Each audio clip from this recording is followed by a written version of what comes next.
Bentar ya. Share screen dulu.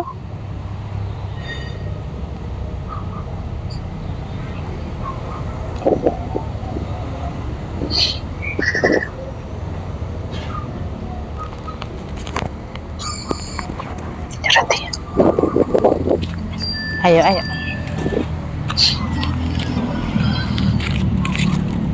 Nah, kelihatan nggak di layarnya, Bunda? Kelihatan Ibu. Nah, ini kan seperti ini ya footnote-nya, ya kan? Iya, Nah, Bunda biasanya bikin kayak gini gimana? Tulis manual? Enggak, saya pertama klik ke insert kan Bu, cari. Maksudnya di kursor kita letakkan di bawah paragraf kan Bunda. Paragraf yang materi itu. Nah, langsung saya cari ke insert, langsung ke apa kemarin reference itu Bunda, langsung footnote gitu Bun. Nanti ada keluar angka 1 sama garis. Cuman cari judulnya itu harusnya kan ditulis manual. Saya bingung, mana ini sumbernya gitu kan. Udah kebingungan karena di makalah tuh udah sumbernya banyak di bawah kan. Yang mana? Nah, gitu.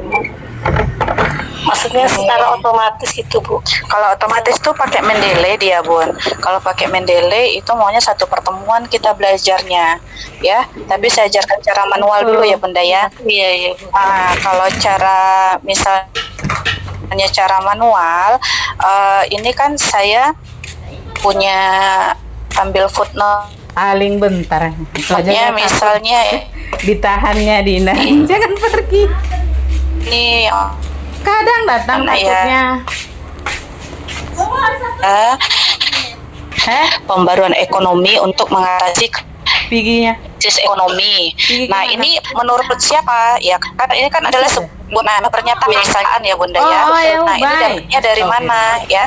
Nah, dapatnya ini boleh ini nanti Bunda copy aja dulu dari bagian petikan ininya ya. Terus buka Google Scholar Bunda. Ya, Bunda buka Google Scholar. Nah, Bunda mau cari yang berkaitan dengan materi yang tadi tentang governance tadi, ya. Nah, tadi ya Solid Tips. Seri pelajaran MTK dan PAUD. Ini jurnal yang berkaitan dengan yang Bunda cari tadi. Oke. Ayo kita belajar bersama. Buka aja salah satunya. ini. Nah, ini kan seperti ini. Kemudian Bu,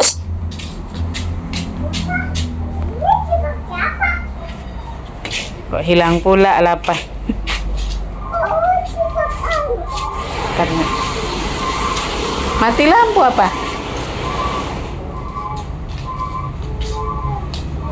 ke dalam ini. Nah, saya punya paragraf yang baru atau kalimat yang baru saya tentang jurnalnya tadi, saya copy ke sini ya Bunda ya.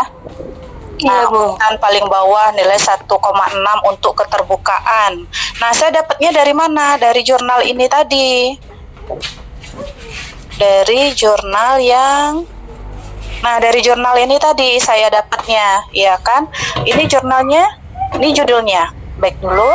Oke, regulator driven dan implementasi. Nah, saya mau masukkan ke dalam ininya. Footnote-nya. Ya kan? Nah, ini boleh Bunda kutip ya. Kelihatan nggak Bunda? Ada di bawah itu simpan kutip rujuk 117 kali. Bunda klik yang kutip. Kelihatan, Bun? Oh iya, Bu. Kelihatan, Bu. Nah, nggak kelihatan? Iya, Bu. Kutip kelihatan dari sini, Bu. Nah, yang ada tanda jari ini Bunda. Ini kan judulnya yang di atas. Ada simpan acara. Ya, kelihatan ya. Nah, kan ada tanda tangan itu Bunda klik.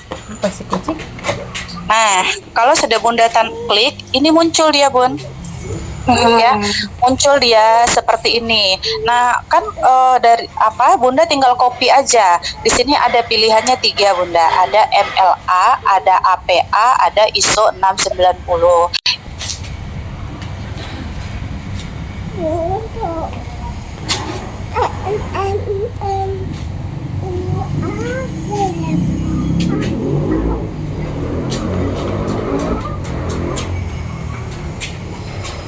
Kalanya. Nah, Oke, keterbukaan. Nah, kalau di sini Bunda klik reference dulu. Lalu footnote. Ya, baru insert footnote ya. Ya. Oke, klik insert footnote. Ya. Mana dia tadi ya? Nih.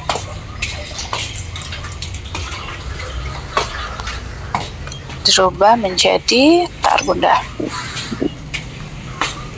Di tahun 2023. Oke, insert footnote. Nah, ini sudah muncul dia Bunda ya, nomornya. Iya, nomor sama. Nah, dia berurutan tuh nomornya Bunda. Oke. Ya, Nanti, ya, ini kebetulan di saya itu nomor keempat. Jadi nanti muncul di bawahnya nih Bunda, nomor keempat. Kelihatan nggak yang kecil di bawah? Kalau sudah klik insert footnote, muncul dia di bawah ini nomor 4 ya. Nah, cara masukkannya tadi kan udah Bunda copy di apa itu. Kemudian kontrol ini aja, tinggal di paste aja, kontrol V. Nah, udah muncul dia tuh Bunda, selesai. Iya, iya. Kemarin karena sama Bunda Asmi Daryani tuh boleh pakai chat GPT, makanya saya pakai itu Bu. Sekali pas ngutip ininya kepusing. Ya, saya ulang lagi ya Bunda ya, kasih contoh lagi ya. Saya mulai di halaman baru aja deh. Ya. Oke, dari sini ya. Oke, tunggu dulu. Saya buka yang baru aja mungkin botnya. Kalau saya kurang ini ya Bunda ya, kalau chat GPT itu saya lebih utamakan Google yang sudah jurnalnya terakreditasi ya, terindeks ya. Jadi kalau chat GPT itu sumbernya kadang belum jelas Bunda. Jadi nah, buka lagi Google Scholar. Oke. Kalau Bunda Google ya, ntar ya Bun ya, Google Scholar. Bunda mau cari tadi judulnya tentang motorik halus ya. Nah, Bu, saya butuh teori-teori tentang motorik halus pada siswa. Bunda ketik aja motorik halus anak usia dini, ya. Nah, oke, Bunda cari di sini. Bunda baca nih jurnal-jurnalnya. Oke, saya contohkan ambil yang pertama. Perkembangan motorik halus anak usia dini melalui kolase media serutan pensil. Nah, boleh nih nanti saya ambil di sini. Oke, Bunda klik jurnalnya. Ya. Nah, kemudian Bunda cari nih PDF-nya yang mana. Nah, biasanya itu ada tulisan PDF-nya kecil nih Bun, yang paling kiri. Di sini saya nih, kelihatan ya. Nah, ini Bun, ya kelihatan Bu. kelihatan. Oke, Bunda buka nih. Bisa dibuka dia nih Bun, bisa kita download ya. Nah, Bunda baca, ya kan? Nah, pendahuluan. Nah, Bunda butuh kata-kata ini nih. Undang-Undang Nomor 20 tentang Angka Sistem menyatakan bahwa, nah di sini ya. Lebih lanjut. Oke, Ctrl C Bunda ya, di copy ya. Copy itu tahan Ctrl C kalau di laptop. Oke, Bunda masuk ke makalah Bunda tadi. Ya. Masuk ke makalahnya. Oke, tinggal Bunda paste Ctrl V. Nah, kan udah masuk nih Bun. Ya. Oke, udah punya. Ini kata siapa? Kata yang punya jurnal tadi. Nah, gimana cara masukkannya? Oke, nah jadi nanti ini Bunda klik reference. Letakkan kursornya bentar. Masih ini dia ya.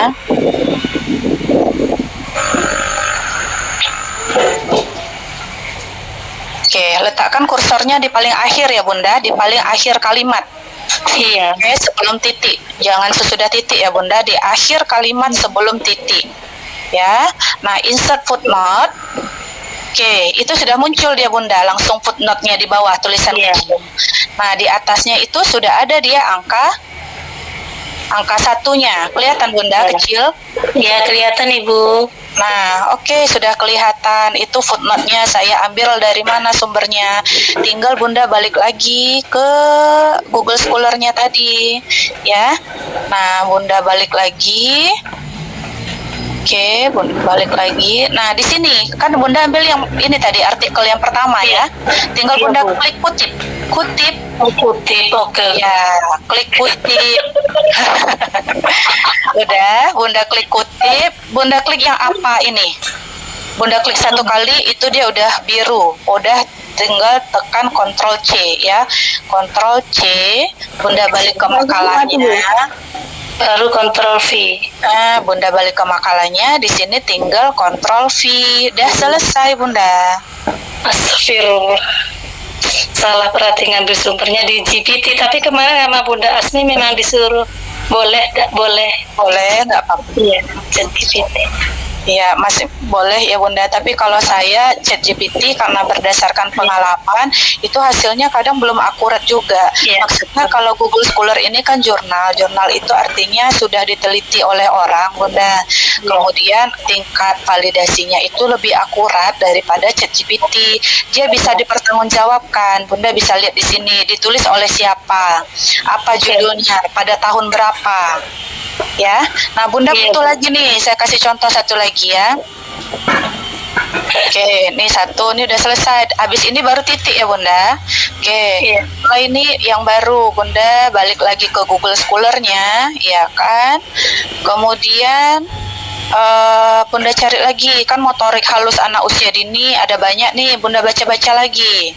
Nah, ternyata di sini saya butuh ada beberapa kalimat di artikel ini. Bunda buka dulu artikelnya. Oke.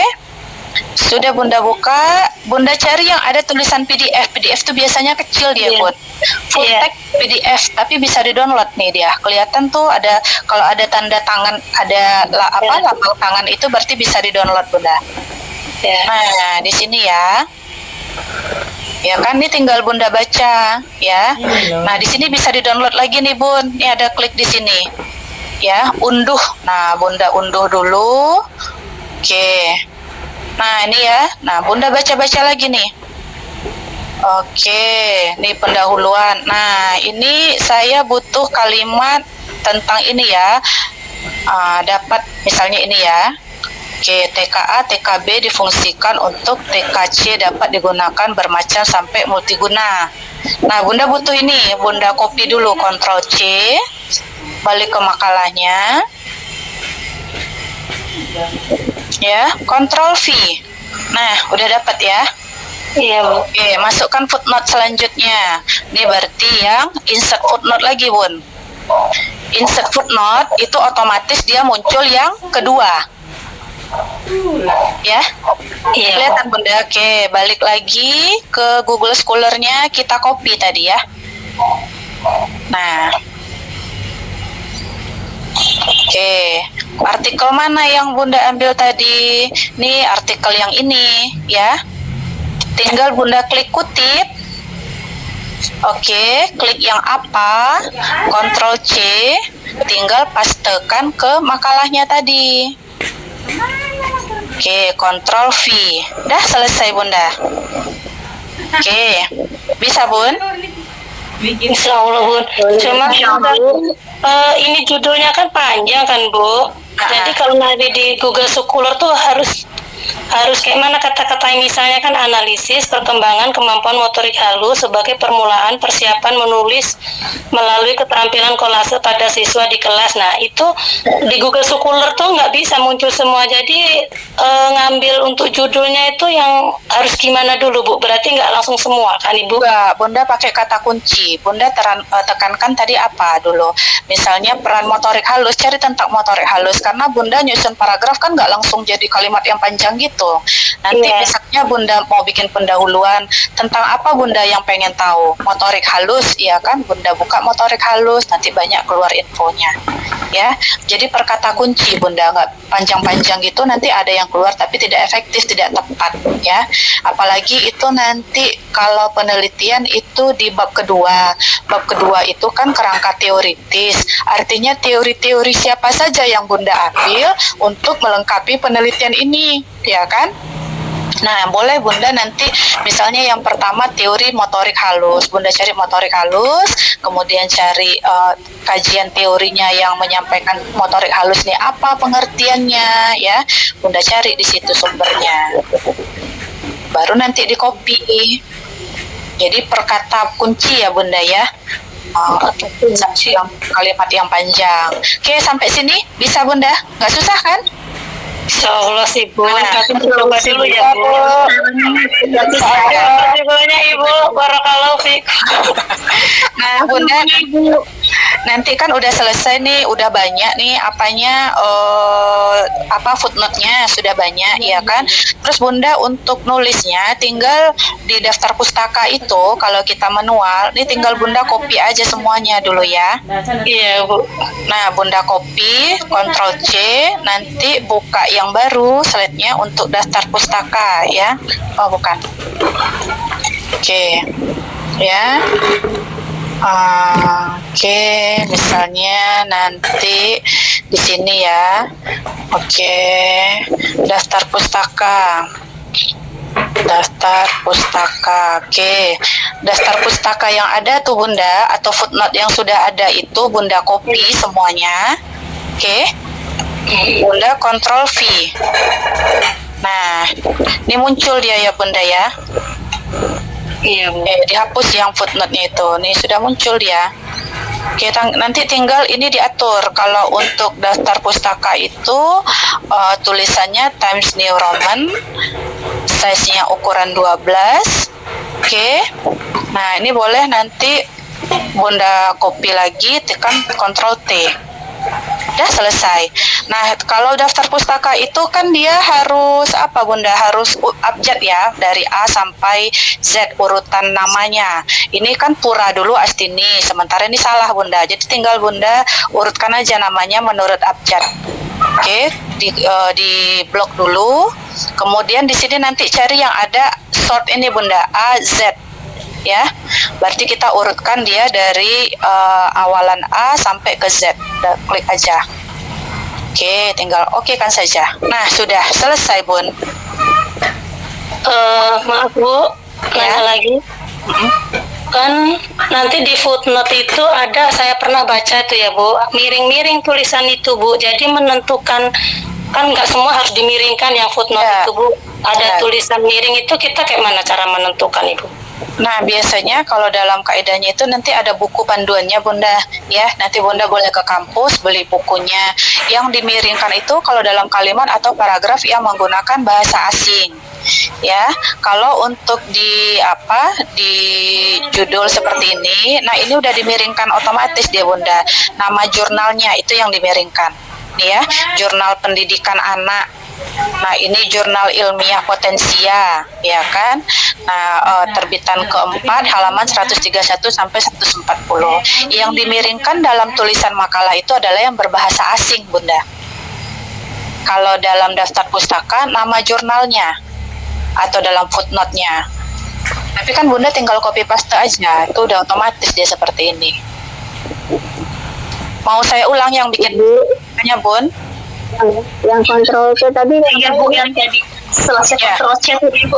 Saya hapus dulu ya. Nah, oke Bunda kan sudah punya footnote-nya di sini. Semua footnote ini harus masuk ke dalam daftar pustaka Bunda. Jangan sampai ada yang ketinggalan satupun. Ya, karena apa? Daftar pustaka itu menentukan bahwa kita mengambil sumbernya dari situ, ya kan? Nah, caranya bagaimana? Caranya adalah dari setiap footnote itu Bunda copy, ya, di blok dulu semuanya Bun. Sudah Bunda blok semuanya, klik Ctrl C. Ya, nah ini adalah halaman daftar pustaka. Oke, sudah Bunda Ctrl C, sudah Bunda copy dari footnote yang ada. Oke, kemudian paste, Ctrl V. Nah, ini sudah muncul dia ya Bun, daftar pustakanya. Ya, tapi ini kalau untuk daftar pustaka jangan lupa sesuaikan lagi ya. Tulisannya Times New Roman, kemudian nomor 12. Oke, sudah selesai. Masih di blok Bunda ya. Kita klik Ctrl T. Oke. Ctrl T dia udah otomatis nanti seperti ini. Nah, ini ada yang satu ini dihapus ya Bunda ya. Astini 1. Nah, ini nomor footnote-nya ini harus dihapus. Oke.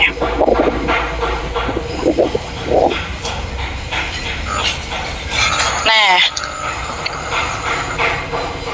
paham sampai situ Bun? Insyaallah Ibu. Di copy, dicatat Bunda. Ya, dicatat Bunda. Bunda catat, di copy footnote-nya, masukkan ke daftar pustaka, di paste, kemudian di blok, klik Ctrl T. Nah, kemudian langkah selanjutnya kalau sudah Bunda copy semua daftar footnote-nya ke dalam daftar pustaka, urutkan menurut abjad. Karena kaidah daftar pustaka itu dimulai dari huruf A. Nah, kalau di kampus seperti itu Bunda ya, nanti ditengok panduannya, lihat daftar pustaka panduannya seperti apa. Apakah berdasarkan buku, per buku, atau per jurnal. Nah, itu nanti Bunda baca. Kalau bisa berdasarkan abjad, Bunda klik ini. Di sini ada di menu home, di sini ada yang A, Z. Berarti kita sort dari huruf A sampai Z. Oke, ini jangan lupa di blok dulu, Bun. Di blok, kalau sudah di blok, klik ini AZ. Kemudian ini di oke-kan aja, Bunda. Nggak usah dia papain, oke-kan aja. Nah, sudah. Selesai. Jadi nanti kalau dosennya masukkan 10 footnote, Bunda jangan bingung. Ya udah tinggal cari aja footnote-nya itu tentang apa sumbernya Bunda ambil. Tinggal Bunda copy kalimatnya ke dalam makalahnya, kemudian insert footnote, kemudian copy untuk footnote-nya, salin ke footnote-nya ya. Bisa ya Bunda? Insya Allah Ibu. Terima kasih banyak. Iya, jadi jangan bingung lagi. Oke, kita masuk ke materi Kalau kita. tulisan footnote ada aturannya nggak Ibu, harus ukuran berapa juga? Misalnya 10 atau 12 gitu ukuran footnote tulisan. Footnote itu ukurannya 10, paragrafnya single Bunda. Oh gitu. Ya, jadi nggak boleh footnote itu sama dengan apa? Tulisannya sama dengan makalahnya, nggak boleh, ukurannya 10. 10 ya. Ya, itu biasanya kalau Bunda copy dari Google Scholar tadi dia udah otomatis itu. Oh. Ya, udah otomatis dia ukuran 10. Karena saya manual. Ya, jadi kalau dari saya seperti itu Bunda, jadi boleh nanti mana yang Bunda lebih mudah menggunakannya, ya. Oke, saya lanjut lagi ke materinya tadi, ya. Izin bertanya, untuk tanda kutip pada footnote yang mau kita kutip itu, kan tadi ada yang pakai yang ada tanda kutip itu Bu. Itu kan kalau kita klik muncul tuh tiga paragraf ya. Nah itu yang diambil yang ada tulisan apa ya Bu? Ya, apa American, apa sih singkatannya? Yang itu yang umum digunakan dalam penelitian Bunda. Jadi saya sarankan ambil yang apa, itu udah sesuai sama kaidah penelitian untuk kecil. Oke, sama-sama. Ntar ya materinya tadi oke ini. Saya share lagi. Oke Bunda, mudah-mudahan bisa dipahami ya. Jadi kita lanjut ke materi statistik. Bunda Arnayati, jangan bingung lagi ya. Enggak, insya Allah Ibu. Insya Allah, mantap. Terima kasih Ibu. Iya, sama-sama. Jadi kadang ini ya, kalau saya sering ngajarkan cara cepatnya aja ya Bun. Tapi yang tapi nampak Ibu, walaupun cara cepat, tapi Ibu kan jelas di langsung YouTube, langsung lihat jurnal gitu. Kemarin kan Bunda Asmir dari Yani itu memang sebenarnya pengen nunjukkan jurnal mana ya gitu. Cuman mungkin tidak terkejar apa, jadi belum sempat buka contoh jurnal gitu Ibu. Ya, jadi apapun jurnalnya yang Bunda cari itu judulnya ada semuanya dalam Google Scholar. Yang saya sarankan Google Scholar atau Sinta, tapi jarang sih Sinta itu Google Scholar aja lah Bunda, ya. Dari buku pun ada di situ. Dari kalau Google Book Ibu, boleh juga. Ya, saya Google Book. Google Book sama juga nanti Bunda, ada klik kutip juga. Di Google Scholar itu kan dia nanti ada yang book, ada yang book, ada yang artikel. Nah boleh Bunda pilih. Nanti kalau Bunda pilih book itu juga ada kutip, ya itu sama seperti itu tampilannya Bun. Kalau mau bikin manual itu ada kaidahnya. Bunda punya bukunya. Bagusnya gini Bunda, kalau Bunda penelitian tentang motorik halus, Bunda carilah yang buku grand teorinya, satu buku yang dari situ sumbernya. Jadi nanti Bunda terlalu banyak teori gitu ya. Ada satu grand teorinya Bunda. Motorik halus buku karangan siapa? Nah, Bunda beli bukunya. Di Gramedia ada, Bu. Nah, banyak Bunda mau cari Gramedia atau cari di online gitu ya. Nah, atau Bunda bisa tanyakan sama dosennya. Misalnya kan nanti Bunda dapat dosennya sama Bu Nelia ya. Bu Nelia, ini kan buku saya peran ini terhadap ini. Kira-kira ini bukunya kan Bunda ada di mata kuliah kan ada tiap dosen itu punya buku panduan ya atau buku pedomannya. Kira-kira buku siapa ya yang bisa saya baca untuk grand teorinya saya nanti. Nah, Bunda punya bukunya satu. Ya, jadi ditanya dosennya nanti ini saya ambil dari sini. Didukung oleh artikel-artikel lain yang berkenaan dengan judul yang saya teliti. Jadi lebih valid dia, Bunda punya teori didukung oleh artikel atau jurnal dari jurnal yang sedang saya teliti. Jadi kalau yang nyari valid itu pusing saya, Bu.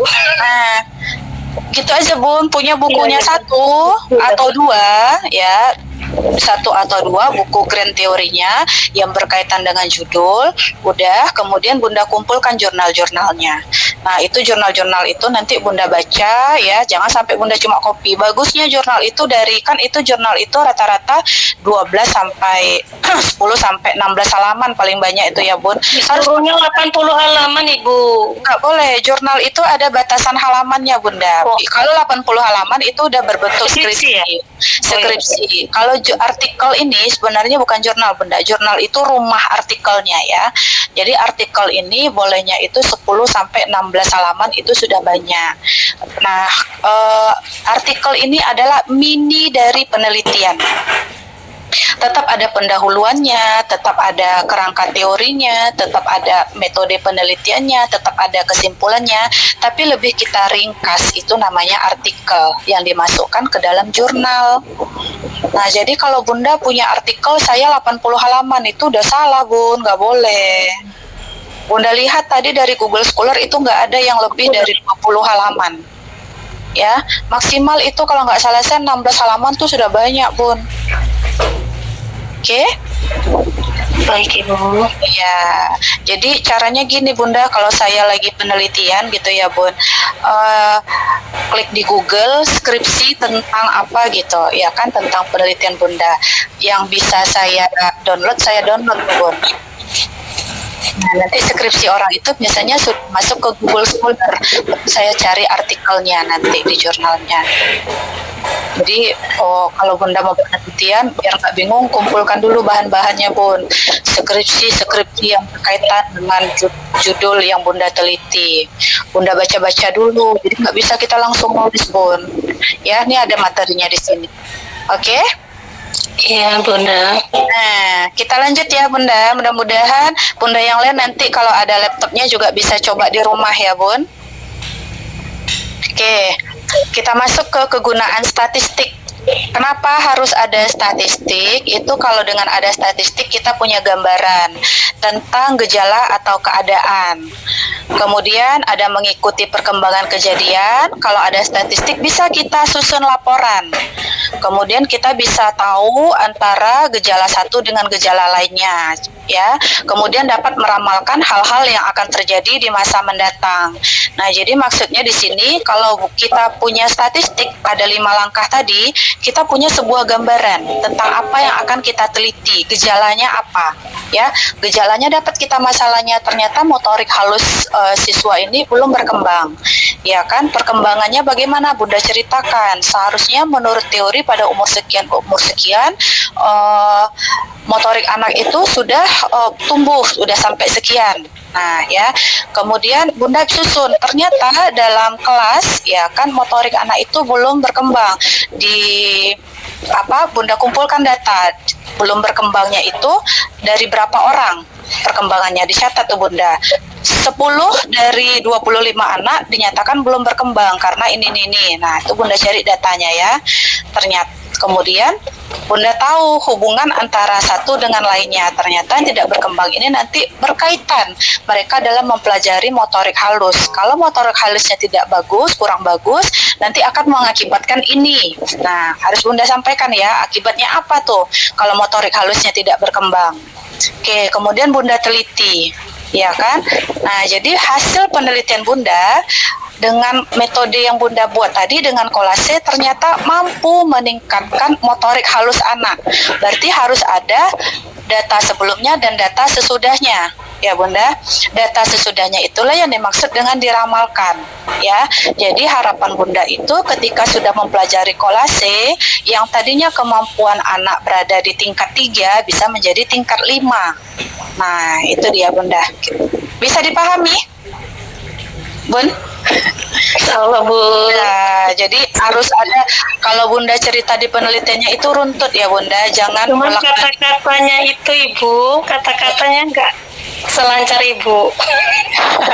Jadi Mau banyak, menuangkan di situ. ya. Jadi per paragraf itu Bunda ceritanya jangan lompat-lompat ya. Jadi kalau Bunda ceritakan, ceritanya runtut gitu Bun. Ceritanya seharusnya menurut teori ini kemampuan motorik halus anak itu sudah sekian ini. Bunda punya tuh bukunya. Seharusnya teori yang sudah ada ya. Karena kita menceritakan ini kan masalah nih Bun. Masalah itu kan antara realita kejadian yang ada dengan yang seharusnya. Nah, seharusnya kemampuan motorik anak itu sudah segini ya. Menurut siapa? Menurut ini teorinya dari siapa? Dari buku siapa Bunda dapat? Ya kan? Nah, dari buku itu menyatakan bahwa pada umur sekian anak-anak sudah harus menguasai ini. Nah, itu teori yang Bunda dapat. Tapi di lapangan Bunda kenyataannya nggak kayak gitu. Ada beberapa anak yang motorik halusnya sudah sampai usia sekian tapi belum tercapai ya motorik halusnya sesuai dengan teorinya tadi. Nah, itu kan masalah tuh Bun, ya kan? Karena teori seharusnya umur sekian dia sudah harus berkembang motorik halusnya. Tapi kenyataannya di kelas yang Bunda ambil untuk penelitian ini, dari 25 anak, baru 50% anak yang motorik halusnya berkembang. Oke, itu masalahnya ya Bunda ya. Kebayang ya Bun? Ya, Jadi nanti Bu, ya, terbayang. ditanya dosennya, oh gitu. Jadi dosennya Iya. paham tuh. Ya, tapi kan? itu belum di ACC ya kan, Bu? Belum. Jadi itu nanti Bunda ceritakan masalahnya apa gitu. Iya. Itu masalah saya Bu. Jadi saya mau anak-anak ini nanti motorik halusnya itu berkembang semua. Oke, kata Bu Epi. Terus Bunda mau gimana? Kan tujuannya tuh Bunda. Tujuannya Bunda udah dapat. Bagaimana meningkatkan motorik halus anak pada kelas ini. Ya kan, udah dapat Bunda tujuannya, tujuan penelitian ya. Kemudian Bunda mau apanya, caranya. Nanti kan ditanya tuh, ya gimana caranya? Nah Bunda, jadi saya ada baca sebuah literatur. Nah Bunda sampaikan tuh, dari mana Bunda baca? Dari artikel ini Bun, atau dari judul ini. Artikelnya ambil yang jangan terlalu lama Bunda, paling 2 tahun kalau jurnal ya. Kalau buku boleh yang lama, tapi kalau jurnal itu karena ada terus kebaharuan Bun, ambil 2 atau 3 tahun. Kalau Bunda penelitiannya nanti tahun 2024, ambillah dari tahun 2022 atau paling lama 2021. Jangan Bunda ambil tahun 90-an, itu nggak efektif lagi Bun. Ya, jadi Bunda sampaikan, Bu, kemarin saya tuh ada baca, ternyata dengan kolase itu bisa meningkatkan kemampuan motorik halus anak sampai 80%. Oh, dari mana bacanya? Ini ada artikelnya Bun. Bunda lihat kan jurnalnya. Oh iya, nah saya pengen juga Bu coba ini dengan metode kolase ini, apakah nantinya akan berhasil ketika saya terapkan di kelas saya. Oke, dapat Bunda tuh untuk metode penelitiannya ya. Nah, jadi ramalan Bunda gimana? Ramalannya nanti anak-anak itu bisa menguasai dengan kolase itu bisa meningkat motorik halusnya. Jadi nanti Bunda ceritakan, kalau di hasil itu Bunda cerita tuh langkah-langkah yang sudah Bunda lakukan itu. Saya ambillah data dari sekian anak, kemudian saya lakukan uji coba, kemudian ini hasil sebelumnya. Nah, setelah saya buat kolase, ini langkah-langkah melakukan kolase. Ini cara-cara untuk cara kerjanya. Kemudian saya terapkan ke anak. Ternyata dari hasil penelitian meningkat sekian persen. Nah, itu udah masuk statistik ya Bunda. Meningkat angkanya yang tadi dari angka 2 misalnya jadi angka 4 untuk kemampuannya. Nah, jadi nanti hasilnya Bunda ceritakan dengan metode kolase ini meningkatkan kemampuan anak. Gitu. Itu singkatnya ya Bunda ya. Kira bisa pahami nggak ada kebanyakan ya? Masya Allah, enggak. Bagus nih Kayak- Bu, bagus Masya Allah. Malah pengen saya tulis semua itu Bu. Iya, jadi runtut ya Bunda ya. Apa dia nggak lompat-lompat Bunda ceritanya. Jangan nanti ceritanya Bunda keluar dari itu. Bunda cari tentang motorik halus, tapi Bunda bahasnya motorik kasar. Atau Bunda tentang ambil metodenya kolase, tapi Bunda ceritakan metode-metode yang lainnya. Boleh diceritakan tapi sebagai pembanding. Ya, kenapa milihnya harus kolase ini? Nah, Bunda harus tahu kenapa saya ambil kolase. Jadi Bunda tuh punya referensi dulu. Jadi dengan kolase ini Bun, ini kan saya bisa menggunakan barang-barang yang ada di sekitar, mudah untuk mendapatkannya. Kemudian bisa didaur ulang. Jadi melatih anak juga melatih anak mencintai lingkungannya. Nah, harus Bunda tahu alasannya gitu ya. Terus dari artikel ini juga bagus Bun. Nah, ada artikel sebelumnya membahas tentang kolase, ini manfaatnya. Nah, saya ambil yang sama tapi saya terapkan di kelas saya ini gitu. Oke Bunda.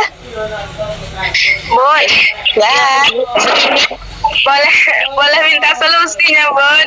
boleh Bun. Ya, di sini kan saya belum mengajukan judul sama Pak Saryo lantaran judul saya cuma baru dapat satu, Bunda. Jadi mohon solusi itu, Bunda, boleh? Kalau judulnya saya kurang ini juga sebenarnya ya Bunda Danti, karena bukan di Piaut ya mana yang tepat mana yang tidak, apalagi bukan bagian PTK, tapi coba saya dengar Bun. Oke, Bunda. Di sini kan judulnya kayak gini, Bunda. Analisis kebijakan pendidikan PAUD di daerah terpencil. Soalnya kan di daerah kami kan masih daerah terpencil, Bunda. Jadi itu kan masalahnya yang sering muncul ya ini, Bunda, kurangnya kualitas dan kuantitas guru. Kemudian media pembelajaran yang terbatas, gitu kan, Bon. Kemudian partisipasi orang tua yang rendah. Kemudian kemampuan guru ya dalam mengelola kelas yang masih kurang. Selanjutnya jumlah peserta didik yang terlalu banyak, gitu kan, Bon, dalam satu ruangan. Kemudian perkembangan anak yang lambat. Kemudian lingkungan yang tidak kondusif. Di sini kan, Bon, yang maksudnya mana yang pas untuk di apa tuh, Bon? Jadi pusing jadinya untuk diteliti tuh, Bon. Dari sekian banyak apa tuh kan permasalahannya tuh kan cuma satu yang akan kita bahas untuk didalami, Bon. Jadi pusing juga mau yang mana, Bon. Oke, Bunda Danti, saya coba bantu ya. Jadi kan Bunda tadi menganalisis kebijakan terhadap apa? Pendidikan PAUD di daerah terpencil, Bon. Nah, oke. Jadi Bunda gini, kalau untuk di daerah terpencil itu skopnya terlalu luas, Bun. Jadi ambil skopnya yang lebih kecil karena nanti penelitiannya itu kalau skopnya terlalu luas, Bunda nanti sulit untuk mengumpulkan data. Bunda ngambil aja di daerah terpencilnya di daerah Bunda misalnya, di TK Bunda ngajar. Nah, lebih spesifik lagi ya Bunda ya. Oke, terus Bunda cari tentang kebijakan. Nah, kebijakan itu Bunda cari kebijakan itu dalam pasal berapa? Apa saja isi kebijakannya? Kan tadi Bunda sampaikan ada banyak itu, ya kan? Kelas yang terlalu banyak atau ada berapa hal tadi ya? Semuanya nggak Bu saya teliti, nggak harus semuanya Bunda. Misalnya Bunda ambil 2 atau 3 saja masalah yang memang masalah itu ada di tempat Bunda mengajar. Ya, ada berapa? Jangan semuanya Bunda. Jadi nanti judulnya lebih dipersingkat kebijakan ini di daerah terpencil, studi kasus di desa ini TK apa, itu Bunda ya. Nah terus dari kebijakan itu Bunda cari dulu kebijakan itu apa bunyi kebijakannya. Nah dari kebijakan itu ada beberapa masalah. Nah di sini saya mengambil 2 masalah karena 2 masalah inilah yang menjadi masalah penting di tempat Bunda mengajar. Nah Bunda kumpulkan datanya tuh masalahnya apa, jumlah dalam apa tadi masalahnya Bunda? Oh itu ada dia. berapa tadi yang Baja sebutkan tuh? Ada 7 masalah, Bunda. Nah ada 7 masalah ya. Kelewatan. Coba yang pertama aja Bunda. Yang pertama, kurangnya kualitas dan kuantitas guru. Nah itu aja dulu Bunda, kurangnya kualitas dan kuantitas itu udah banyak bahasannya tuh Bun. Ya, kualitas guru itu seharusnya bagaimana? kualitas guru itu seharusnya bagaimana? Bunda teliti kualitas guru, seharusnya guru PAUD itu menguasai hal-hal ini kompetensinya. Ya kan? Ternyata guru yang ada di tempat Bunda mengajar kompetensinya belum sampai. Apa penyebabnya? Satu aja itu udah banyak itu, Bun. Kualitas dan kuantitas itu udah luas pembahasannya tuh. Jadi nanti judulnya mungkin bukan kebijakan lagi yang Bunda teliti ya. Kualitas atau kualitas kompetensi guru terhadap di desa tertinggal. Jadi jangan terlalu luas skopnya ya Bunda ya. Diperkecil aja. Nah, dari mana Bunda dapat ini? Jadi jangan kebijakannya, karena kebijakannya kalau Bunda analisis itu luas, Bun. Satu-satu aja. Ya, dari 7 itu Bunda pilih 1 atau 2 maksimal. Karena kalau bicara kualitas itu udah besar apanya, skopnya udah banyak teori-teorinya. Kualitas itu apa-apa saja. Kompetensi itu masuk kompetensi apa saja. Gitu ya Bunda Denti ya. Diperkecil lagi skopnya. Ya, dia kecil lagi skopnya Bun. 1 aja udah cukup. Ya. Oke. Lanjut ya Bunda ya. Jadi kegiatan statistik itu ada deskriptif, ada inferensi. Ini udah saya bahas kemarin ya. Bedanya deskriptif itu sama dengan kualitatif Bun. Kualitatif itu bukan berarti tidak ada angka, tetap ada angkanya ya Bunda ya. Bagaimana kita sajikan data, nanti ada dari berkala dan peramalan. Kemudian ada statistika induktif. Nah, induktif ini untuk kuantitatif. Kalau Bunda nanti mana tahu tertarik kuantitatif, itu kita butuh analisis lebih lanjut ya. Kalau kualitatif observasi, Bunda kumpulkan angka, Bunda kumpulkan datanya, kemudian Bunda lakukan dibuat tabelnya, dibaca hasilnya, Bunda sampaikan langsung. Nah, itu kualitatif ya. Kalau kuantitatif, Bunda butuh alat lebih lanjut untuk menganalisis data. Namanya nanti kalau di kuantitatif ada belajar probabilitas, ada metode sampling, ada teori pendugaan, ada hipotesis, menggunakan regresi. Nah, kalau yang lebih mudah, Bunda saran saya pakai kualitatif aja ya, karena Bunda lakukan observasi, kumpulkan data, nanti tanpa alat analisis yang lebih lanjut, Bunda sudah bisa ambil kesimpulan. Pelan-pelan aja. Oke, kemudian untuk metode ilmiah ya, langkah-langkahnya itu udah sering saya sampaikan Bunda ya. Yang pertama, rumuskan masalah dulu. Nah, tadi Bunda Denti punya tuh dia baca kebijakan. Ternyata dari kebijakan itu mengakibatkan untuk daerah terpencil itu tertinggal akhirnya ya. Nah, itu kan masalah ya. Seharusnya kebijakan itu bisa membuat kualitas guru meskipun di daerah terpencil itu menjadi lebih baik, tapi kondisinya enggak. Kenapa justru di daerah terpencil kebijakan itu enggak berjalan? Nah, kebijakan itu ada poin-poinnya ya. Jadi Bunda sudah punya masalah tuh. Kebijakannya ada, tapi di daerah terpencil kebijakan itu nggak berlaku. Itu udah jadi masalah Bunda ya. Baru kemudian Bunda lakukan studi literatur atau kajian pustaka, kumpulkan informasi sebanyak-banyaknya. Bunda bikin satu folder di laptopnya yang berisi tentang khusus dengan penelitian yang akan Bunda lakukan. Oke, kemudian Bunda buat pertanyaan. Kira-kira nanti apa yang akan menjadi pertanyaan-pertanyaan dalam penelitian saya? Misalnya, apakah kebijakan ini, misalnya apakah kualitas guru di daerah terpencil sudah memenuhi kebijakan dari pemerintah? Nah, gitu ya Bunda ya. Atau apakah dengan metode ini sudah bisa meningkatkan motorik halus siswa? Nah, itu tujuannya. Oke, jadi ada 5 langkahnya Bunda ya. Punya masalah dulu, kumpulkan studi literatur, buat kira-kira pertanyaan atau hipotesisnya. Kemudian baru Bunda lakukan langkah yang 5 tadi. Ada kumpulkan, olah data, jawab pertanyaan. Baru Bunda bisa punya kesimpulan. Ya, ada 5 langkahnya. Oke Bunda, jadi udah tahu nih apa yang harus dilakukan. Udah punya judulnya berangkat dari masalah. Sampaikan masalahnya. Oke, sudah punya masalah, udah punya kata kuncinya, cari skripsi atau artikel yang berkaitan dengan masalah. Oke, sudah selesai yang kedua. Buat pertanyaan. Kira-kira nanti penelitian saya ini nanti apa yang saya tanyakan, apa yang akan saya selesaikan. ya. Kemudian baru Bunda mulai kumpulkan data, ya, baru bisa ambil kesimpulan. Ya Bunda, jadi jangan bingung lagi mau penelitian, bingung Bu dari mana, karena ada mahasiswa dari Bu Evi juga yang angkatan 19 baru muncul Bu, nanya Bu saya nggak tahu mau mulai dari mana. Nah, jadi maksudnya Bunda boleh pikirkan dari sekarang. Kan bagus ya Pak Sari tuh udah punya ancang-ancang ya, judul. Bunda buat judul. Bagus itu Bun, nggak apa-apa. Jadi semester 5 sudah punya judul, semester 6 ajukan, semester 7 Bunda udah jalan tuh. Sambil PPS, sambil KKM, sambil buat skripsi ya. Bikin proposalnya dulu. Jadi gitu caranya biar cepet Bun. Jangan nanti Bunda di semester 8 masih bingung judul. Enggak. Langkahnya cari masalahnya dulu Bun. Baru kita bisa punya judul ya.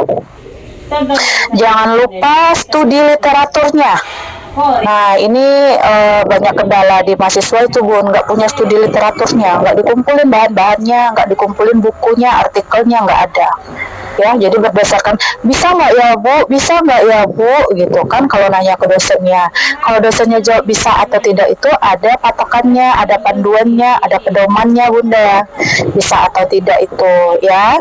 Jadi nanti kalau Bunda ke kampus udah boleh beli buku untuk panduan skripsi. Ya Bunda, dengan siapa Ibu? Boleh ke Bu Vina, Bu Aini, atau dengan Pak Waldi, itu harganya 25.000. Pak Waldi ya Bu ya? Ya, Bunda beli. Oke, itu Bunda beli, nanti bisa baca-baca dari situ.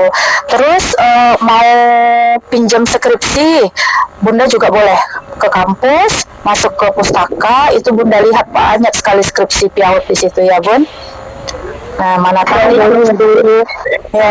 pustakanya ini dekat musola atau daerah dekat mana itu Ibu? Pustaka dari sekretariat yang lama Bunda. Kalau dari gedung yang sekarang itu nggak jauh tuh. Dari gedung kantor yang sekarang itu kayaknya kan ada yang sebarisan sama gedung itu Bun. Nah itu yang ruangan kedua. Oh, ruangan yang kedua ya? Iya, bukan yang dekat. Yang cat hijau bukan Ibu? Ya, yang cat hijau Bun. Yang cat hijau, tapi yang dekat ke kantor, bukan yang ke dekat masjid. Iya, jadi masuk aja tuh, permisi aja. Ya, biasanya ada di situ Friska. Tapi kalau nanti Bunda mau masuk, kuncinya nggak ada, Bunda boleh ke kantor dulu, ya, atau ke tempat kantor atau ke tempat kantin itu Bun, yang Bang Pendri. Iya, nanti yang kantin yang Bang Pendri ya Bun. Nah, Bang Pendri yang biasa pegang kunci, tapi biasanya nggak dikunci tuh Bun, mahasiswa sering duduk-duduk di situ tuh. Nah, itu yang warna merah, merah atau biru piaut ya, saya lupa itu Bun, biru kalau nggak salah ya. Itu skripsi piaut tuh. Nah, boleh Bunda buka-buka nanti ya, biar ada bayangannya nanti mau nulis seperti apa. Itu Bu, bisa dipinjamnya bisa dibawa pulang Bu. Pinjamnya bisa bawa pulang nggak ya? Itu nanti coba saya tanyakan ke bagian pustaka ya Bunda ya. Boleh atau tidak skripsinya dibawa pulang, atau ke Bu Evi nanti saya tanya.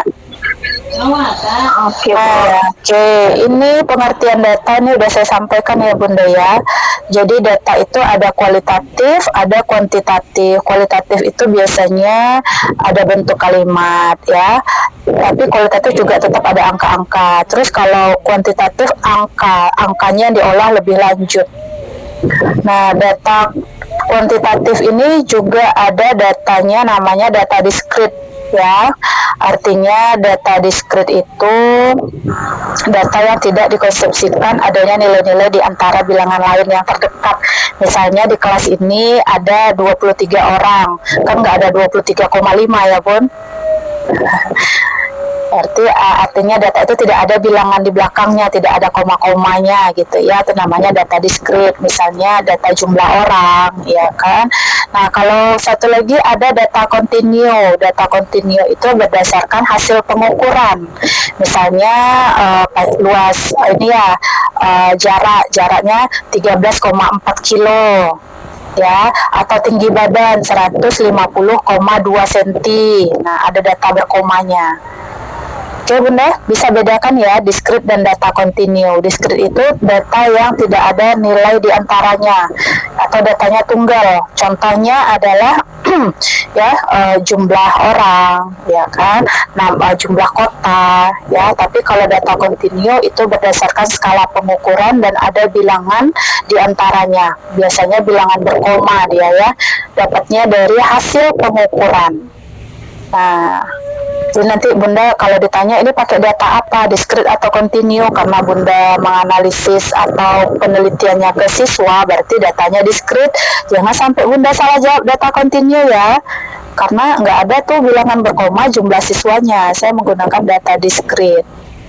Oke, ini ada jenis data. Nah, tadi data kuantitatif. Jenis data itu berdasarkan skala pengukuran. Ya, ada 4. Apa-apa saja, Bun?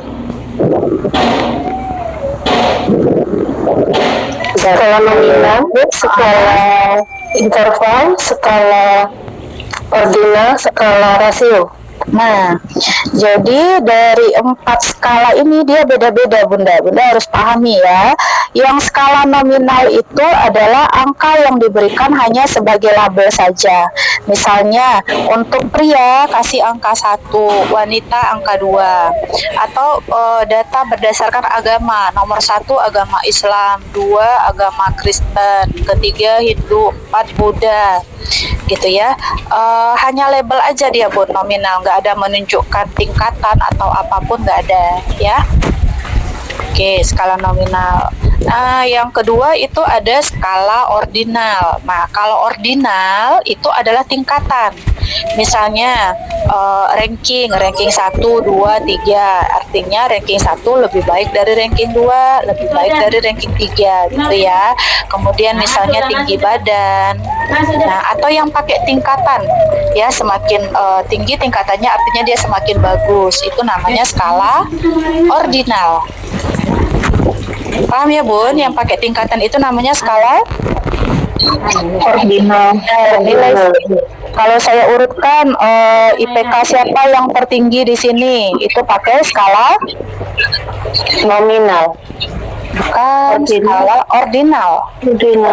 Iya, karena tingkatan. Jadi saya nanti ngurutkan tuh IPK siapa yang tertinggi. Saya urutkan IPK-nya itu namanya dari yang tertinggi sampai yang terendah.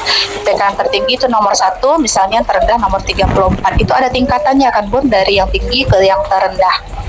Itu namanya skala ordinal. Tapi kalau nominal itu enggak. Nominal itu cuma label aja, ya. Cuma kita ngasih angka untuk memudahkan kita mengumpulkan data aja. Oke? Ya Bunda. Kemudian ada skala interval. Skala interval ini disebut juga dengan skala ada jarak. Misalnya jarak dari luas rumah saya antara misalnya 10 sampai 15 meter. Ada jaraknya, itu namanya skala interval. Atau pendapatan saya rata-rata itu adalah antara 1 juta sampai 1.500.000. Itu adalah skala interval. Ada jarak ya Bunda. Jadi ingat, kalau skala nominal itu hanya pelabelan, ordinal itu tingkatan, interval itu adalah jarak. Kemudian ada skala rasio. Nah, skala rasio ini Bunda, kita membahas itu adanya nilai tapi berbeda antara satu orang dengan orang lainnya. Nah, biasanya skala rasio ini untuk mengukur persepsi seseorang. Ya, biasanya skala rasio mengukur persepsi seseorang. Oke. Misalnya contohnya gini Bunda, kalau saya Bunda kasih saya makanan gitu kan, makanannya itu yang pedas gitu ya. Nah, menurut saya makanan itu kurang enak. Kenapa? Karena saya nggak suka pedas, padahal makanan itu enak misalnya. Kemudian Bunda kasih ke Bunda Arnayati. Bunda Arnayati bilang enak nih, kalau saya kasih ratingnya ini 5 gitu ya, enak sama saya gitu kan. Tapi bagi saya enggak, kurang gitu. Nah, jadi kalau pakai skala rasio itu beda, tiap orang itu beda-beda persepsinya Bunda ya. Nah, itu nanti dalam penelitian sering juga dipakai Bun, skala rasio. Misalnya Bunda mau cari tentang peran kepala sekolah gitu ya, Bunda tanya sama guru-gurunya. Tiap guru itu kan punya skala rasio yang berbeda-beda ya. Menurut saya kepala sekolahnya oke. Kenapa? Dia punya aturan yang tegas ya kan, aturan itu dijalankan, pendekatannya ke guru bagus. Saya tanya lagi ke Bunda Danti, enggak aturannya enggak jelas gitu ya. Terus katanya gini, kemarin gini. Nah, beda-beda, itu namanya skala rasio ya Bunda ya. Dari mana nanti kita dapat angkanya? Dapat angka tapi antara satu orang dengan orang lain itu nanti berbeda-beda. Kalau misalnya Bunda suruh saya kasih rating sama kepala sekolahnya ya kan, saya kasih kepala sekolahnya rating 5, bintang 5, bagus sekali saya sampaikan, tapi belum tentu menurut bunda-bunda yang lain ya. Paham Bun bedanya? Bismillahirrahmanirrahim. Nah, jadi nanti kalau Bunda ditanya, ini kan Bunda bikin skala pengukuran, ya kan? Skala pengukurannya siswa itu ada yang dari urutan 1 sampai 5 kemampuannya. Berarti yang kemampuannya 5 itu artinya kemampuannya sudah bagus. Itu pakai skala apa, Bun? Skala ordinal. Ya, skala ordinal. Jadi Bunda jangan salah kalau tanya, ya saya gunakan skala ordinal Bun. Jadi kalau anak-anak yang kemampuannya 1 itu belum bagus dia, karena ini harus ada indikatornya Bun ya. Yang dia dikatakan belum bagus itu yang bagaimana? Belum menguasai ini. Nah, yang dikatakan bagus itu adalah yang 5, yang sudah dapat nilainya 5. Nilai 5 itu artinya dia sudah menguasai ini. Nah, berarti ada tingkatan, berarti dia menggunakan skala ordinal. Paham ya Bunda ya? Atau ada pertanyaan di sini Bun?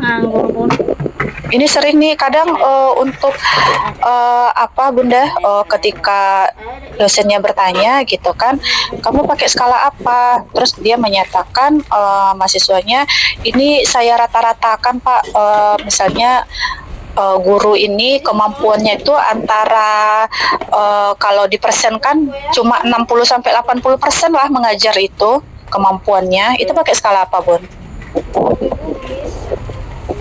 Ordinal nggak Bu? Iya, kemampuan guru mengajar tuh menurut saya 60-80% cuma gitu. Oh, rasio Bun. Dia pakai skala interval. Kan ada jaraknya tuh Bunda, 60-80.